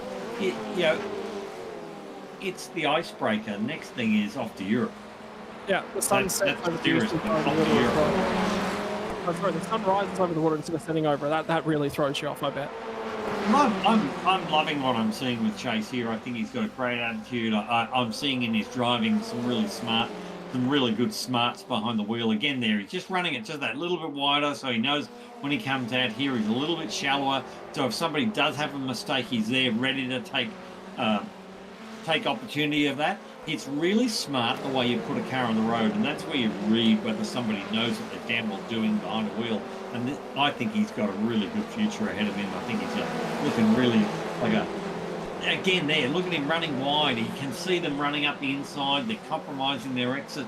He's just maximising his opportunity, his ability to take an opportunity, and it's really good. He may not be threatening them at the moment, but that doesn't matter. He's not getting involved. He's just setting himself up, and here we go again. And look, there it is. And he's read it, and he knew what was, because he'd left that little bit of gap. He had the room to take it, avoiding action on what went on, and he's got that place. That was smart driving. Really impressive from a young kid. And now he gets the opportunity to go and have a crack at Jordan Mazzarelli as well. And the second part of that is, if you're the third car in a pack like that, of 3, and the lead two are going at each other, there's no reason for you to get involved just yet. Just sit back, watch, wait for the mistake, then you'll get your opportunity to have a look at the leader. But if you throw it in there as well, it's just going to not work necessarily all that well for you. Well, it was Seth Burchart's that dropped out of that battle pack, and now... I'm going to say to Chase, and not so much to Chase, but to Chase's dad, you really, really need to get him in a Formula Ford as soon as it's possible. There's some really good guys in Perth. John Van Leeuwen runs some great cars over there. Go and see John. Have a chat to John about Formula Ford. There ain't nobody in Australia who's got more knowledge of Formula Ford than John. John's son is what I'm going to call him Australia's best motorsporting journalist in Andrew Van Leeuwen. I mean, it's a great team of guys. Go and talk to them because Chase needs to be in a race car as soon as it's possible. He's really good. I'm impressed. How about William Lowing having a crack at the rear bumper? Yeah. Dylan Burst, Dylan's going to check him out. There it is. Down the inside. A little dive, a little dive. That's a nice move. Can he hang on it? He hasn't done it. Great driving by Dylan Burst. Gave him room to allow him to be there, but kept the road speed up so he didn't lose his position. Brilliant driving. This will prevent an opportunity for himself. Here comes another opportunity. He didn't get that exit. And now William Lowing could hit him. Here we go. Get on the outside. Thank God, how close are they? Now he'll have to run it the long way around if William Lowing wants to get this one done. He's just about got him cleared. It'll be the wide way around. So much attitude as he slides his way into turn two. Still out there, still sliding when they get down into turn three and just able to cut back through. Dylan Burst on the inside. 9 minutes and 20 seconds on the clock. And I get the feeling these guys know that this is going to be for as many of the marbles as they're able to take. Looking for a switchback, just fakes it. Just puts the pressure on Dylan Burst, forced him extremely shallow. Now he's going to turn back underneath him. Gets us a pretty man out of drive. That's smart driving. Quite yet. 3/4 of the way. Now the job's done from William Lowing. That's what I call racecraft. See how he squeezed him on the entry, made him shallow into the corner, didn't have the exit speed, went wide, dived wide himself, so he got the run out, got up the inside. That's planning a move. That's brilliant stuff. But it's not over yet. Now the next thing will be who can get down in and get after Damon Woods, and again Lowing just a touch wide down at turn 11. Damon's off and gone because these guys are slowing each other up in their battle, and Damon is off and gone. Like I said early on, my money's on Damon because he's just got that ability to make the break. Here we go again. Back underneath. So here we go once more. This time, the momentum is on Dylan Burst's side. Do they bang? Do they touch tyres a little bit? No, they managed to avoid it. Lowing is going to go the long way round once more. Still hanging it out and around the outside, just barely keeping the thing in play. Not done, not done. Now it's done for Dylan Burst. Is the switch back on offer? Can he do it again? Can he do it again? He's going to squeeze him down the inside. Can he do it again here? I don't think he can do it twice. Well, he has forced him shallow. He has picked up the momentum, but now he's on the wrong side of the road. He's going to force him shallow again, run down the outside, cut down the inside, and he's going to try exactly the same move as last time. Except for... Not there. Dylan Burst managed... Dylan Burst is a little wiser this time. Oh! We've got another run. Too wide down here. This is going to be very, very difficult because the road really narrows on the exit. Now Burst will carry some speed in. What this has allowed is for Caleb Hines and Matthew Hansford-Taylor to come right onto the back of these two boys. Now we've got a battle in 4. Dylan Burst covering down the inside there, shallow on the entry, slowing up their speed all over the place. And the guys behind, and even Chris Mitchell, he's coming, man. Come on, Chris, give it everything you got. You need to be a part of this, buddy.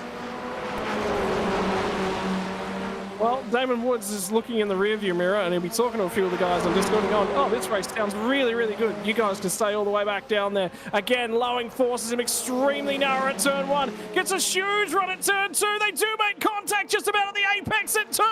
Now they're a long way around at turn 3. But we've seen this one before. It's nearly a live action replay. This time Burst runs it wide. There's an opportunity that's going to present itself. Burst covers that one off again. Hides to the outside. This is absolutely classic Formula Ford racing. 3 or 4 cars, you know, trying to make the move, pushing people wide. Oh.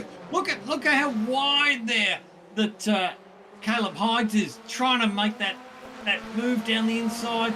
Will Lowing is absolutely throwing everything at this side. You know, Will's a great racer, and it's showing his class. But boy, oh boy, I've got to say, Dylan Burst, you have just been impenetrable. And it just continues. The replay on the bottom end. Look at this. Look at the contact. This was back at turn 2 on this lap. Well, That's how close together. There isn't contact. That is just so cool. They're just driving beautiful. Boy, oh boy, if you want to know whether you can drive a race car or not, you need to get your sim out and come out and see, get involved with these boys, because this is fabulous. This is real Formula Ford racing. I don't care if it's on a sim or it's in the real world. It's the same damn thing, and boy, oh boy, the talent is there. William Lowing is just trying to force him to look in the rearview mirror, and Dylan Burst has been watching the mirrors like you would not believe thus far. Now there's an opportunity because Burst has finally run wide. Finally makes a mistake and a hole appears down the inside at turn 3. Oh, He's just about still held onto it.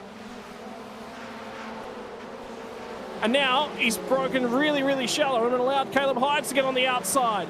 So that will change things up. Burst is now going to offer the toe to Caleb Hydes. Hydes will have the inside run when they get down here to turn number 6. Well, unfortunately, Still poor Will not Lowing battling 3 guys that are... Oh, and Will Lowing's sideways. Will and Chris Mitchell's up in here as well.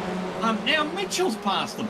So the thing is that Mitchell and Lowing, they need to work together, because these 3 guys in front are all in the same team. They're all on Discord together. We're all talking to each other. They know what's going on. And it's bloody hard as an individual like Will Lowing to battle a team of 3. I feel for Will, but that's the nature of this sort of motorsport. And this is motorsport. Oh, and there's a battle for 10th place carrying on as well. Kobe Williams is ahead of this little field. Driven through 11. 5 overtakes. As far as Chris Cox is done with 5. Make it 6. Make it 7, because they change places once more. Mendes is watching and trying to get his way back into this one. 2nd through to 6th, covered by next to nothing. And Chris Mitchell's driven his way back to this lead group to have a crack. Chris Mitchell's done a brilliant job to drag himself back onto the back of this. I don't think, and Chris will be the first one to admit, I don't think he has the ultimate pace of the guys in front. But boy, oh boy, he has. He did get to the inside down at turn number 5. That's going to present an opportunity. Yep. Cox said back to the point, down in 10th. He's good enough to battle with them, but I don't think he has the ultimate pace of these. Oh, dive down the inside, all sideways. And that's going to present an opportunity to let Will Lowing back through. Well, Chris is giving it everything, and I can tell you now, Chris will be grinning from ear to ear and absolutely loving this. He'll watch this replay 4 times over, I promise you. Cox had finally got to the head of that second group as well. They all calmed down. 2 minutes and 45 seconds on the clock. It's going to be 2 more racing laps. There will not be enough time for a third. And they are still going off. It's still not decided. It's not decided for second. It's not decided for 10th. And with that battle for 10th, by the way, there are 3 more cars about to arrive on the team. They just come into the background of that shot right there. So it'll be from 10th through to 16th. They're about to group themselves up as well. Scott, I'm thinking the next series of Formula 4, we just have 8 rounds here at Ledenon. What do you reckon? It's been brilliant. I'm enjoying it. Dylan Burst just made a mistake, ran very, very wide at turn 2. Didn't present enough of an opportunity for Caleb Hydes to snake through, and now William Lowing attacks the rear gearbox. Look, young Chase Saxon there, 8th place. What a great drive. Jordan Mazzaroli really, really doing well. Up in 7th. He's the leader of that second pack, 17 seconds back, but he's done a really good job. Chase Saxon, brilliant job. James Chastanoff, nice drive. Oh, see that, really breaking hard to pull that nose in. Chris Coxhead up in the top 10 after sitting still on the start line. Kobe Williams after that horrendous first lap, 11th place. Really, really well done. Great drives, everybody, and I bet they're all having a ball. Lowing's just did a big old dive bomb, and he's round. That's it. Matthew Hansford-Taylor, they made contact. It was a huge dive bomb from Lowing, and it was too deep. He's going to get himself back and running, and maybe hang on to this spot. Yeah, he's going to hang on to the spot from Jordan Mazzarelli. So he'll finish 6th, provided nothing further comes adrift of that one. Final lap has now started for Formula Ford Australia Pro. Damon Woods is a comfortable lights out win at this point in time. Just got to complete this lap, and he's got a huge old margin of about 8.5 seconds. 8.5 seconds up the road. And that's because he hasn't been battling. He just do lap after lap after lap, whereas the other guys were all fighting each other and allowing him to escape. And how about this battle pack with Chris Coxhead at the head?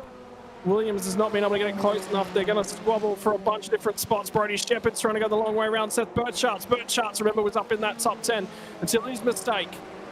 That's just about made contact with Mazzarelli and is tumbled through the field. Now Caleb Dawson's the next car on the track as well. He's looking to have a crack. They're all covering, they're all defending because they've only got to get through another half a lap to home. And again, the switch back to the outside for Brody Shepherd, trying to do everything he can do. He did get a wheel alongside of Seth Burchardt in the middle of the corner there for just a moment, but not enough of a run. Damon Woods is on his run to the final chicane, the final 2 corners of the lap, the turn up the hill, and it'll be win number 4 from 4 races. And yet again, not a race that he's dominated. There was a mistake there. He did have to fight his way back through. Got to the point. And he came off the second row, so yeah, he wasn't the fastest guy out there in qualifying. Gets the job done. Who's going to get home in second? And he's going to... Dylan Burth, who's going to take that one from Caleb Hyde. Hansford-Taylor home in 4th. Mitchell gets 5th spot out of that one. William Lowing will have to settle for 6th. And congratulations to Will Lowing for a fabulous drive, a fabulous effort up against the team of 4. Really, really well done. Really appreciate the effort and the challenge he put to battling a pack, you know, a pack who are connected online. So really, really, really, really good job from Bill. Yeah, the entire field as well. Now they'll get to celebrate 4 wide on the run up the hill. Just enjoying a little bit of company between all 4 of them. As they're all hanging out on Discord together, and then the celebrations will begin. But that was phenomenal racing action from Formula Ford Australia. Sport and Pro tonight, both put it on. Yeah, I think it's the nature of the circuit, Scott. It is such a cracker little circuit. And it really is a ball to drive. It's really, really hard to get a hold of, and to make your mark every time on all these blind apexes and things, particularly that one they're going through now, you know, to make that mark every time and come and turn in exactly the right place, that's a real challenge. It's really hard work, but they've done a fabulous job, and congratulations to Damon. He's proving to be a class act. He's always able to just eke out that little edge over everybody else. Yeah, 4 rounds, 4 wins for Damon Woods. Dylan Burst will come home to take P2 here tonight from Caleb Hydes. Will finally manage to make his way onto the podium and finish 3rd. Matthew Hansford-Taylor home in 4th. Chris Mitchell in 5th. William Lowing disappointed with 6th spot. Jordan Mazzarelli home in 7th. Chase Sackfield home in 8th. Will finish inside the top 10. James Chastanoff gets to the top 10 in the dying stages of that one, home in 9th. And Chris Coxhead finishes home in 10th. Outside the 10, Kobe Williams had to recover through the field. Did manage to do so reasonably well from Nico Mendez. Ben Bargwana finished inside that battle pack as well. Seth Burchardt and Brody Shepherd had a phenomenal battle in the dying stages of the race. Sam Chapman from Caleb Bellack, who had a drama at some point in the night, finishes in 17. James Foster, that spin, he was enjoying the battle up until that point. Finally got a breather, though, I suppose, when there's no other cars around. Alex Beswick from Dylan Gray at a minute off the lead inside the top 20. Caleb Dawson was off of the lead lap, unfortunately for him. I believe there was an incident in the final lap which prevented him from finishing that one. Callum Newton did not finish 4 laps down. Sean Doyle, 5 laps down. Dyson Freeman, 9 laps down. And Cooper Allen's night ended very early on, 21st, and a DNF for him. And finally, an update on the championship standings. And when you've won every race, you're going to lead the championship by 46 points. Dylan Burst, though, a single point off of taking second in the championship. Will Lowing only 5 points off that second place, only 4 points to Dylan Burst. So that battle is going to continue to rage for the rest of the season. Caleb Hydes now sits reasonably comfortably in 5th spot, as comfortably as you can. Hansford Taylor, 37 points in 6. Gilliam will drop through the field. Matt Ciroli manages to level it up with him. Chris Mitchell and Chase Saxield for the Racecraft Simulations team home at the back end of the 10 in terms of championship points, and they both did bank big points tonight. And on a night where there was a lot of racing in and around them, kept it clean, Dave, was the big key. They did a really good job, the boys. The boys from WA, and I admire their efforts tonight. Really, really well done. I'd give them 2 of my drivers of the night, and the other one goes to Will Lowing. Well, we're going to chat to our podium now. As we did with the sport, we'll do with the pro. We'll step it onto the bottom step of the podium. And Caleb Hydes, that looked like an absolute boatload of fun. He's going to cover the inside, I'll swing to the outside. He's not covering the inside, you can better believe my nose cone's going to be there. Yeah, it was alright, wasn't it? Yeah, it wasn't too bad after all. So yeah, for not knowing where this joint went yesterday, she worked out alright. So what can you do? Can't complain. Mate, in terms of things, the battle pack just in there on the dying stages of that one, it was 5 cars worth of racing action, and covered by only realistically a couple of car lengths. Everyone was squabbling for every little bit of road that was available to them. You know, just racecraft. That's all it was. Yeah, exactly. It's good to have Dylan Bruce burst Brock. He was able to do his magic and get my slow ass back up to his rear tyres. So yeah, we're able to get in a Eclipse Sim Sports 1234. So yeah, good stuff. Mate, it's been challenging thus far throughout the season. Obviously, like you said, the challenges of Circuit to Ledenon notwithstanding. Next week, we head to one of the tracks that's brand spanking new to the iRacing service in Sachsenring. How goes the practice around there, given it's a new track? And well, I know exactly how much practice you've now done for this place. Yeah, I'll have to see. I'll have to buy the track first of all, and then have to see if I get paid this week, and then we'll go from there. Mate, I thought being on that team, finishing 3rd place, you got paid. So there you go. Yeah, Damo usually pays all our salaries, so because he makes all the prize money. So yeah, I'll give him a call up. Finally, mate, the floor is all yours to thank everyone you'd like to thank tonight. Who am I thanking? Well, massive thank you to you boys. We'll say thank you to Damo mate, Dylan Bruce. Who else? We got Kalen Chin in the spotter stand. We also had Hayden Veld on setups this week, Jackson Barry on race control, Matt Hansford Taylor, obviously rear gunner, Byron Phillips on race control, and yeah, just a massive thank you to all the FRG boys making the show happen. Mate, congratulations. Thanks for another interview, and get out there and have some fun, eh? Should be good. See you next week. We'll take one step further forward on the podium and talk to the man they've all nicknamed Bruce. Dylan, interesting old night out there tonight. Obviously, lots of trading positions. You led a few laps there at one stage, and a little bit of mistake, run it a touch wide, dropped back through the order as well. That was just good racing from lights out to flag. Yeah, it was, eh? I mean, start of the race to get back into second behind Damo, that was all pretty well to plan. Then Damo shit his pants. I was leading for a bit, that was sick. I shit my pants, Damo lead for a bit. It was all pretty good fun. Then I made a pretty good mistake and lost the toe to Damo, and I mean we were pretty static until we started racing with old mate behind, and that sort of just let him have the win, which I was fine with. He's fighting for a championship, I'm not, so let him have the win and fucking just race really hard with old mate. That was sick. So pretty happy to come away with second after all that. How tough and technical was this track? I mean, Hydes was just talking to us about how little there is in terms of knowing where the corners go and how blind the corners are, but it's also so technical. The phasing the brake pedal, there's not really a consistent braking zone around this place where you're just constant on that pedal. You've got to balance it. You have to drift the car a little bit. Yeah, pretty much. Like, Mr. Drifter through the corners, just hold on to it and you're going to do an alright lap, I guess. So, no, I mean, look, it's pretty good when you get a lap. Not like you ever do, but I mean, yeah, definitely worse tracks, for sure. It's pretty hard to drive, but rewarding when you get it sick. So, mate, next week we head to Sachsenring, which does have a little bit of a mixture. There's up and down the hill. There's long loaded corners, balancing that car yet again. Any laps that you've done there at the Sachsenring? How's the familiarity with that one? I got no idea. Don't own it. So, good to hear the confidence levels are high for next week. Yeah, might buy it. I don't know. Mate, I will say, I actually think it's even possibly a bit more fun than around here.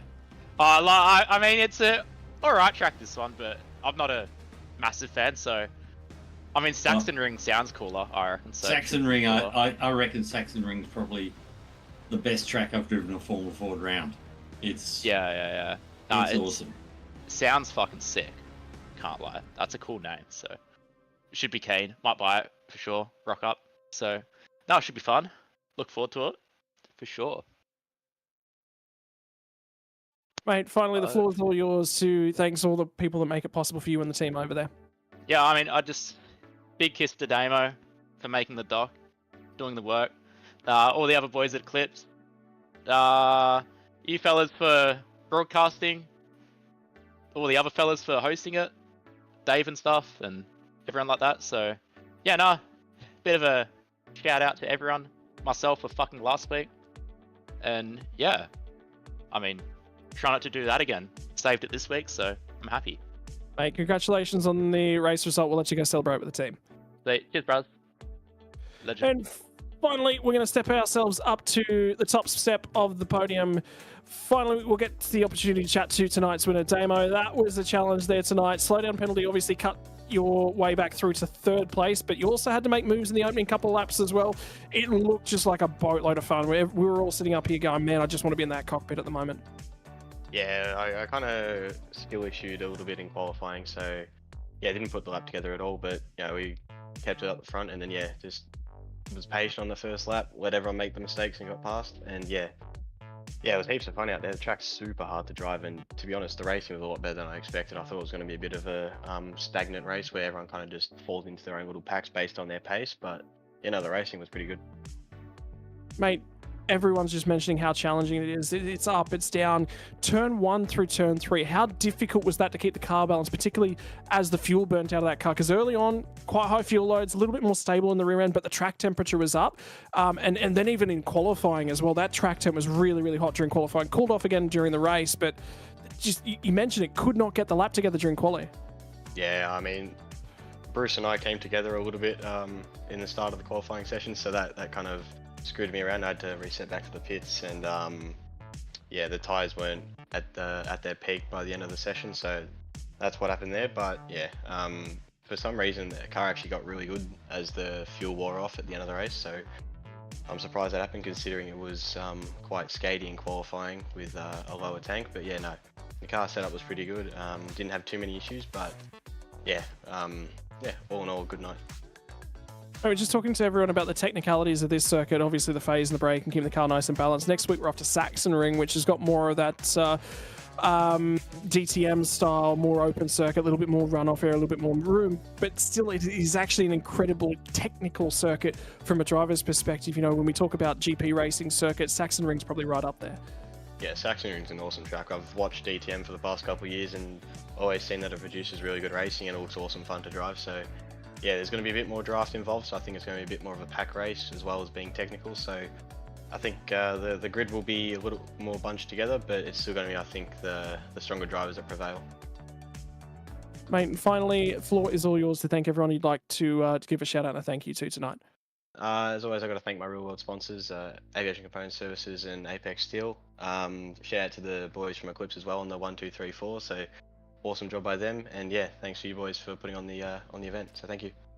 Mate, congratulations on another stunning result here tonight. Phenomenal racing. Go and enjoy that one with the boys. Thank you very much. Have a good one.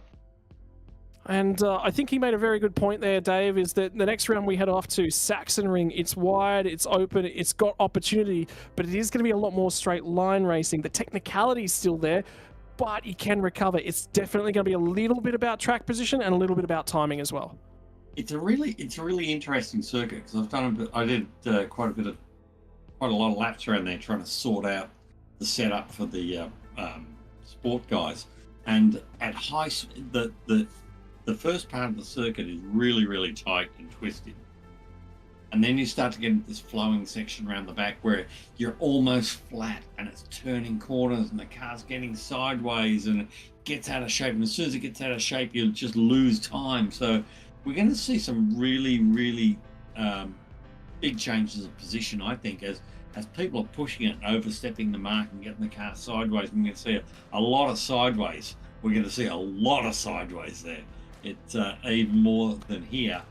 But it's really, really high speed, really on edge, and really hard. But it's going to be a great race. And, we've seen great races every round so far. I think tonight was the best so far.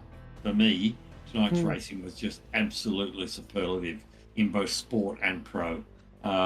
In some ways, I really enjoyed sport because it's not the usual group, and you don't have that group of boys on Discord. And I know they're doing their thing, but that doesn't happen in the real world. But sport was a bit more authentic to me as a Formula Ford race, and I thoroughly enjoyed both of those races. And I hope everyone out there driving did, and I think they did. You can hear it in their voice. It's a great fun track, really, really rewarding, and congratulations to all those boys. And even if he didn't finish at the front, he put up a good showing. Like, I really felt for Will Lowing tonight. He deserved a lot more than P6. But I was really impressed with Chris Mitchell. Chris, fantastic finish, mate. He will be bouncing around the room tonight. Yeah, I'd imagine. Righto, ladies and gentlemen, if you want to take part in the Formula Ford Racing Australia Series, qualifying for the sport category, that's the open one with the fixed setup. You can get involved. The best part about that, all you need is an iRacing subscription, the new track, Saxon Ring, and the setup will be provided for you for the sport class. So don't worry about getting the wrenches out, trying to figure out how much camber you want to run, how well you want to set the car, what the gear ratio is going to look like. All you need is yourself, a computer, a simulator, and you're right to go for qualifying on Sunday night's action to make the main race here tonight on Monday night. Racing to kick off from 8:25 p.m. Australian Eastern Standard Time next Monday, July the 29th.